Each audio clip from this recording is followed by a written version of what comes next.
अरे ये क्या किया तुमने? दीपक क्यों बुझा दिया? क्योंकि मैं एक तूफानी हवा हूँ, इसीलिए मैंने ये दीपक बुझा दिया।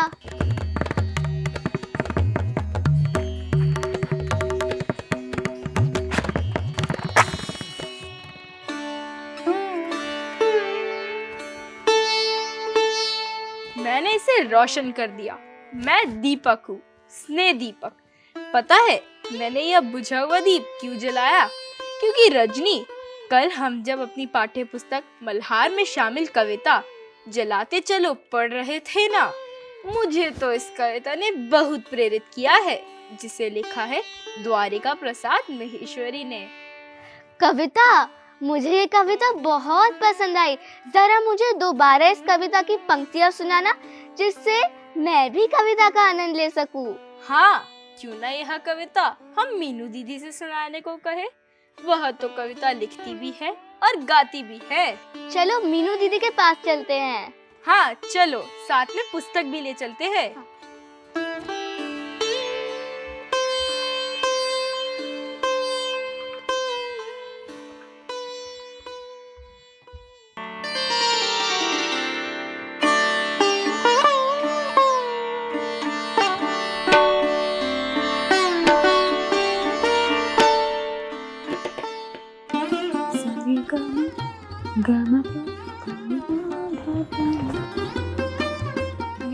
मीनू दीदी।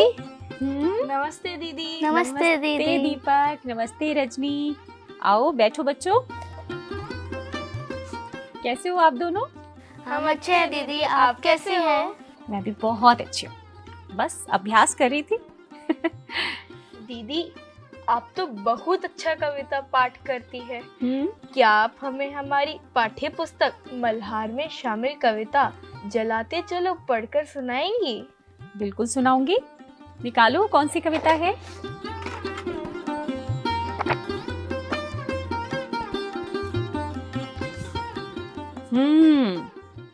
ये है आपकी कविता जलाते चलो। बहुत ही प्यारी कविता है ये तो। बच्चों, आपने ये कविता पढ़ी है? जी दीदी। तो आज इस कविता को हम गाकर सुनाएंगे, ठीक है? तो चलो मैं आज इसे गाकर सुनाती हूँ। जलाते चलो ये दिए स्नेह भर भर, कभी तो धरा का अंधेरा मिटेगा, कभी तो धरा का अंधेरा मिटेगा। भले शक्ति विज्ञान में है निहित वो, कि जिससे अमावस बनी पूर्णिमा सी, मगर विश्व पर आज क्यों दिवस ही में घिरी आ रही है अमावस निशासी। बिना स्नेह विद्युत दिए जल रहे जो, बुझाओ इन्हें यूं ना पथ मिल सकेगा, बुझाओ इन्हें यूं ना पथ मिल सकेगा।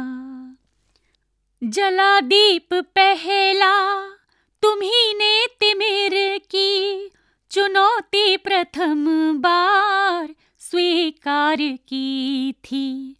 तिमिर की सरित पार करने तुम्ही ने, बना दीप की नाव तैयार की थी। बहाते चलो नाव तुम वो निरंतर, कभी तो तिमिर का किनारा मिलेगा, कभी तो तिमिर का किनारा मिलेगा। युगों से तुम्ही ने तिमिर की शिला पर दिए अनगिनत हैं निरंतर जलाए।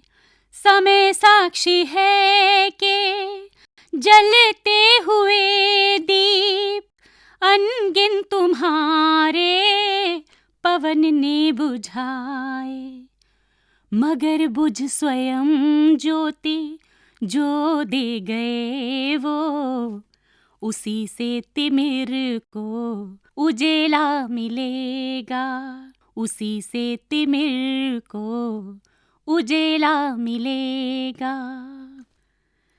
दिए और तूफान की ये कहानी चली आ रही और चलती रहेगी।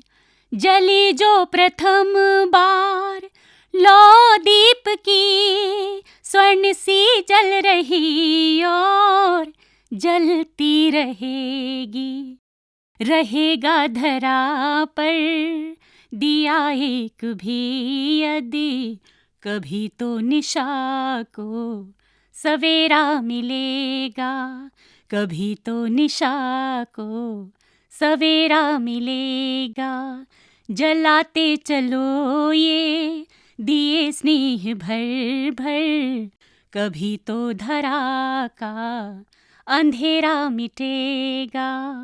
कभी तो धरा का अंधेरा मिटेगा।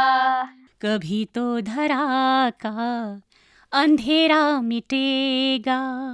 कभी तो धरा का अंधेरा मिटेगा।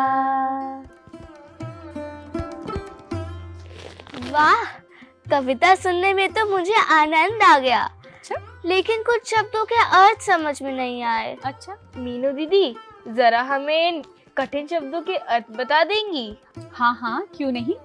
मुझे तो शब्दों के अर्थ जानने, बताने और उनके प्रयोग में बहुत आनंद आता है।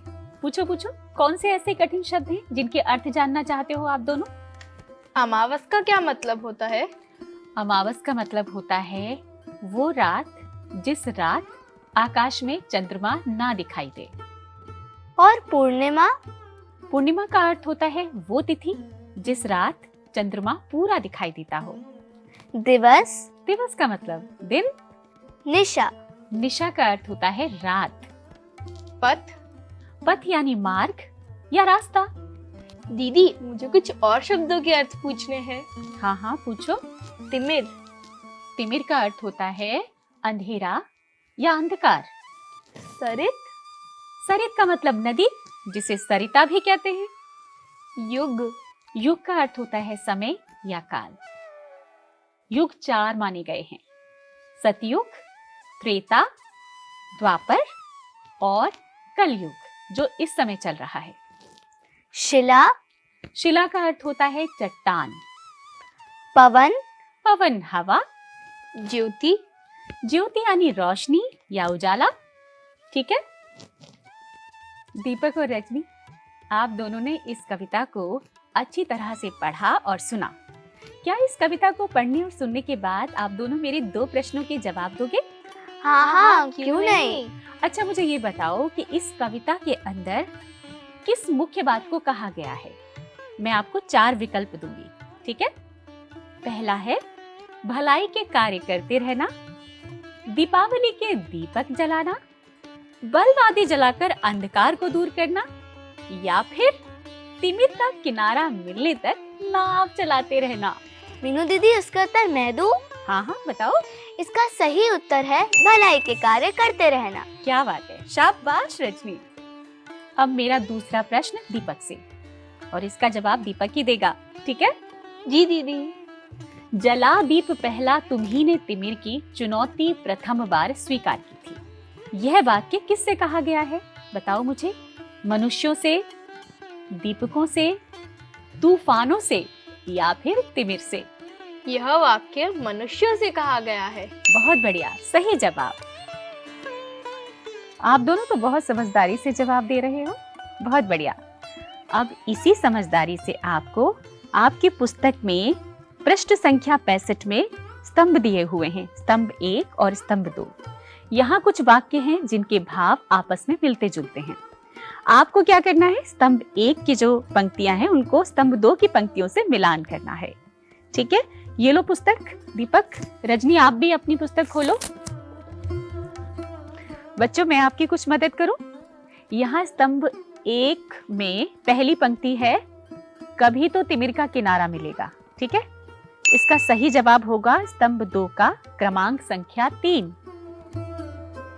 अगला उत्तर मैं दूं दीदी। हाँ हाँ, दूसरा वाक्य है जलाते चलो ये दिए स्नेह भर भर। इसका सही उत्तर है स्तंभ 2 का संख्या नंबर 4। बहुत बढ़िया, सही जवाब। और अब दीपक, आपकी बारी। मगर विश्व पर आज क्यों दिवस ही में गिरी आ रही है अमावस निशासी। इसका सही उत्तर है स्तंभ 2 का क्रमांक 2। बहुत बढ़िया। और अब बचा है आखिरी। चौथा वाक्य है बिना स्नेह विद्युत दिए जल रहे जो, बुझाओ इन्हें यूं न पथ मिल सकेगा। इसका सही उत्तर है स्तंभ 2 का क्रमांक नंबर 1। बहुत बढ़िया रजनी। दीपक और रजनी, आप दोनों ने स्तंभ 1 और स्तंभ 2 के जो पंक्तियां दी गई थी उन्हें बहुत अच्छे से मिलान किया। अब मैं आपको इस कविता के कवि का परिचय देती हूँ। इस कविता को लिखा हिंदी के सुप्रसिद्ध कवि द्वारिका प्रसाद महेश्वरी जी ने, और बाल साहित्य के जो प्रमुख रचनाकार हैं उनमें से इनका नाम प्रमुखता से लिया जाता है। और इनकी लिखी हुई बहुत सारी ऐसी रचनाएं हैं जिनमें से हम सब सुमन एक उपवन के जैसे गीत भी आज बहुत लोकप्रिय हैं। अच्छा, हमें तो ये पता ही नहीं था। बच्चों, आपने देखा कि ये कविता हमें बताती है कि इस दुनिया में एक दूसरे के साथ प्रेम से, मिलजुल कर रहने से और एक दूसरे की मदद करने से ये दुनिया और भी सुंदर बन सकती है। आशा है इस कविता को आप दोनों अपने दोस्तों के साथ मिलकर दोबारा पढ़ेंगे और इस कविता में मिली सीख को अपने जीवन में लाने का प्रयास करेंगे। दीदी, अब हम चलते हैं, माँ इंतजार कर रही होगी। आपसे कल फिर मिलने आएंगे। ठीक है, कल फिर मिलते हैं। अपना ख्याल रखना। नमस्ते दीदी। नमस्ते। कितनी अच्छी कविता थी ये। जलाते चलो ये दिए स्नेह भर भर, कभी तो धरा का अंधेरा मिटेगा। जलाते चलो ये दिए स्नेह भर भर, कभी तो धरा का अंधेरा मिटेगा। कभी तो धरा का अंधेरा मिटेगा।